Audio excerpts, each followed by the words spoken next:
बिस्मिल्लाहिर्रहमानिर्रहीम व नहमदुहु व नुसल्ली अला रसूलिहिल करीम। My dear students and viewers, Assalamu alaikum. My name is Tarannum Naz Bhatti. I am lecturer in education from Government College for Women, Khairpur, Mirs. This video lecture is being presented on the platform of Sindh Lecturers, College Lecturers YouTube channel. So I am starting the topic from BA Final and BSc Home Economics. In this lecture you will learn about learning, laws of learning and characteristics of features of process of learning. First of all, we define learning.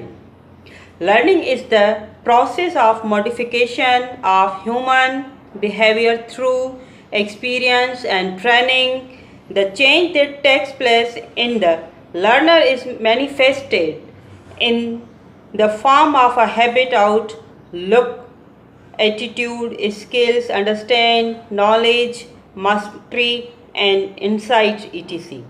Learning is an important phase of human life. It is a basic factor in education. It is growth in the adaptation of behavior to a wide variety of situations and circumstances. Learning is a comprehensive term and includes varied activities and experiences which have an important influence on the behavior of an individual. Learning is the central theme of education and it is a lifelong process. Learning की वो तमाम किस्म की ज़हनी और जिस्मानी काविशें शामिल होती हैं जिनके नतीजे में फ़र्द के किरदार में तब्दीली वाक़या होती है। मिसाल तौर एजुकेशन में लर्निंग नहीं होगी तो एजुकेशन का कोई फ़ायदा नहीं होगा।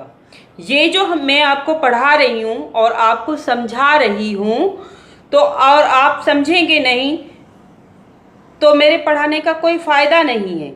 हम पूरी ज़िंदगी सीखते रहते हैं और इसी सीखते रहने का अमल को ही एक्चुअल लर्निंग कहते हैं। It is life long process. Learning का इल्म एक मुसलसल अमल है जो सारी ज़िंदगी जारी रहता है और फ़र्द कुछ न कुछ सीखता रहता है। हदीस कुदसी में लर्निंग के इसी किस्म के और हकीकी मफ़हूम की इस तरह बयान किया गया है कि पैदाइश से लेकर कब्र तक इल्म हासिल करो। जो हासिल करना है वही एक्चुअल लर्निंग है। According to Crow and Crow, learning is the acquaintance of habits, knowledge and attitudes. जो सीखना होता है उसको हम एक्वायर करते हैं, अपनाते हैं। किसको अपनाते हैं?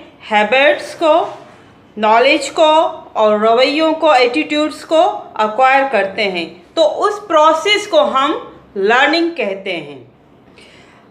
According to another educationers Blair, Jones and Samson, any change of behaviour which is the result of experiences and which causes people to face later situation may be called learning. Learning तब्दीली किरदार का नाम है जो साबिका किरदार से होती है। लर्निंग से मुराद किरदार में एक मुसलसल तरक्की पजीर तब्दीली है जो ज़िंदगी के तकाज़ों को पूरा करने के लिए मुख्तलिफ मौक़े पर इसके रद्द अमल की वजह से पैदा होती है। जो एक्सपीरियंसेस से हम सीखते हैं और आने वाले ज़िंदगी में जो चेंज आता है उस प्रोसेस को हम लर्निंग कहते हैं। Learning is a modification of behaviour, change, experiences and instructions for future life. Learning क्या है? एक मॉडिफिकेशन है। हमारे किसका मॉडिफिकेशन है? बिहेवियर का। किसके थ्रू? तजर्बे के थ्रू, एक्सपीरियंस के थ्रू। जो भी हमारे बिहेवियर में चेंज आता है उसको हम लर्निंग कहते हैं। लर्निंग शऊरी कोशिशों के नतीजे में वाक़ होने वाले जवाबी फ़ेल को कहा जाता है और उसके नतीजे में फ़र्द के किरदार में तब्दीली वाक़या होती है और ये चेंज आम तौर पर बामकसद और खुशगवार होती है और ये आइंदा ज़िंदगी में मदद देती है। I hope you understand the definition of learning. Now we describe about the laws of learning. Thorndike, after conducting so many studies of animals' learning and gradually stratified to apply these findings on human beings, he found that there are three main laws of learning. ये माहिर नफ्सियात तालीम Thorndike ने पेश किया। उसने learning को मुअस्सर बनाने के लिए बिल्ली, चूहों और खरगोश पे बहुत से तजुर्बात किए जो आम बच्चों की तदरीस के लिए बड़े सूदमंद साबित हुए। फ्रूटफुल उनका रिज़ल्ट आया। नंबर 1, लॉ ऑफ रेडीनेस, कानून आमादगी। इस कानून से मुराद फ़र्द को किसी नए काम की तरफ तैयार करना, आमादा करना या माइल करना होता है। कानून आमादगी के तहत स्टूडेंट्स को स्कूल में पढ़ाई की तरफ राग़िब किया जाता है। इसलिए स्टूडेंट को ज़हनी तौर पर तैयार करने के लिए प्रीवियस जो नॉलेज होती है स्टूडेंट के पास या साबिका मालूमाती जो नॉलेज होती है उसमें से क्वेश्चन पूछे जाते हैं ताकि स्टूडेंट नया सबक पढ़ने के लिए तैयार हो जाए, मेंटली प्रिपेयर हो जाए। इसको हम कानूनी आमादगी कहते हैं, लॉ ऑफ रेडीनेस कहते हैं। नंबर 2, लॉ ऑफ इफ़ेक्ट, कानून तासुर। अगर कोई शे हमारे लिए अच्छे और खुशगवार तासुर पेश करती है तो हम उसके लिए कोशा होंगे। मिसाल तौर अगर कोई अच्छा काम करता है और उसे एप्रिसिएशन मिलती है तो वो बहुत खुश हो जाता है और उस काम करने के लिए और कोशा होता है। अगर उसको एप्रिसिएशन नहीं मिलती तो वो या तो खामोश हो जाता है या मायूस हो जाता है। और जब वो अच्छा करता है और उसको एप्रिसिएशन अच्छी मिलती है तो वो खुश होके और मज़ीद अच्छा काम करने की कोशिश करता है। नंबर 3 है लॉ ऑफ एक्सरसाइज, कानून मश्क।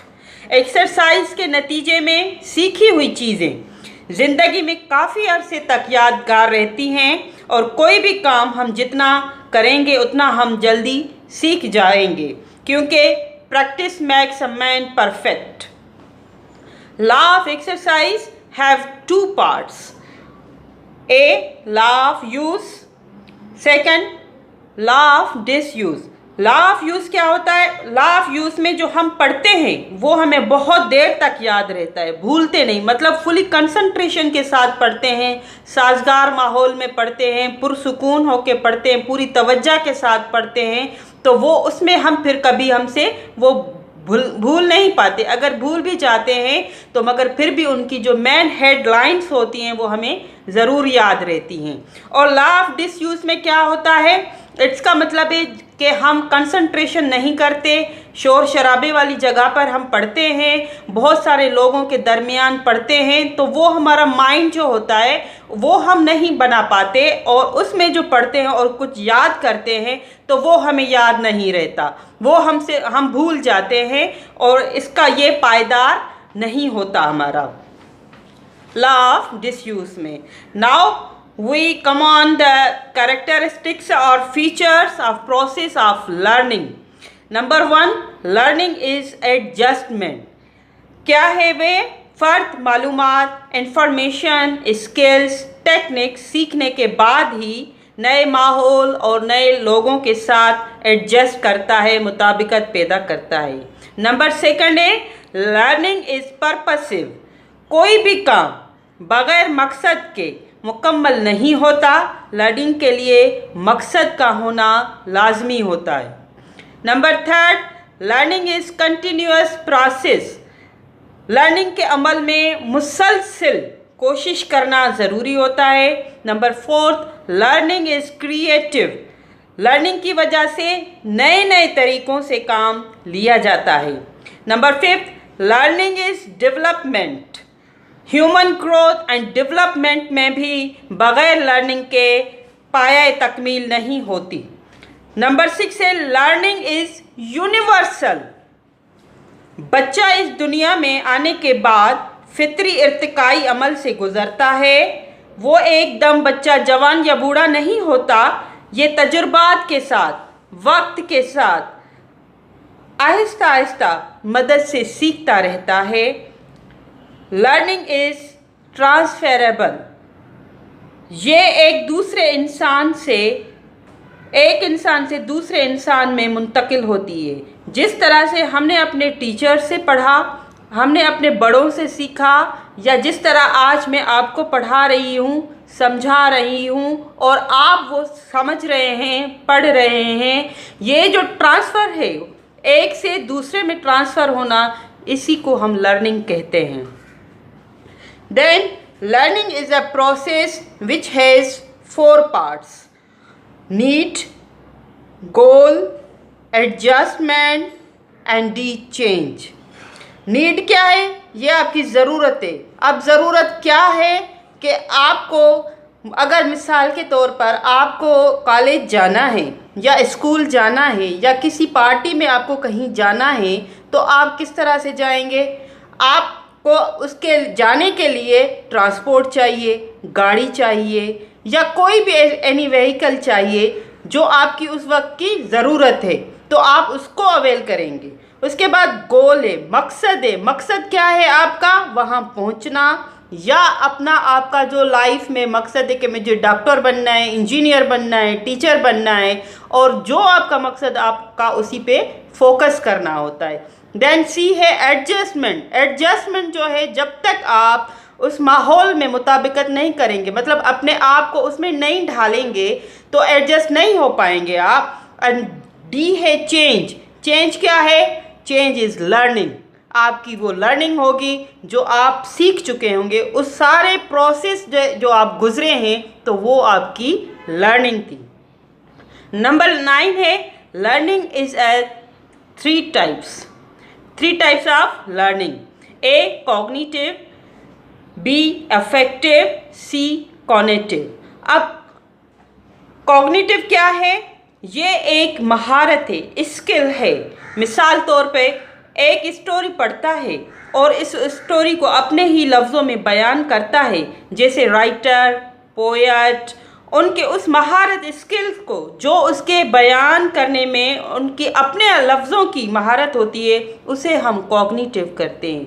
मतलब एक स्टोरी से थीम ली, मगर उस स्टोरी को सेम उन्होंने नहीं रखा, उस स्टोरी को अपने लफ्ज़ों में दूसरी स्टोरी बना के पेश किया। इसको हम उनकी इस टेक्निक्स को, उसकी इन स्किल्स को हम जो है कॉग्निटिव कहेंगे।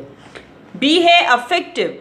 अब अफेक्टिव में क्या होता है कि जो नॉलेज होती है अपनी बातों से, वो हम आवाम पर या जो है आम दूसरों पर वो असरअंदाज होना है और अपने जज्बात को, इमोशंस को मनवाना होता है, तो उसको हम अफेक्टिव कहेंगे। मतलब जिसके करने से दूसरे लोगों पे असर हो, अफेक्टिव हो, तो उसको हम अफेक्टिव कहेंगे। फिर सी है कॉग्निटिव। अब कॉग्निटिव में क्या होता है? कॉग्निटिव में ये स्पोर्ट्स फील्ड में होता है। स्पोर्ट्स फील्ड में जैसे कोई रेसर बनना चाहता है, कोई चाहता है कि मैं क्रिकेटर बनूं, या कोई और उसका मकसद होता है, तो उसको हम कॉग्निटिव कहते हैं। I hope everything is clear and you understand.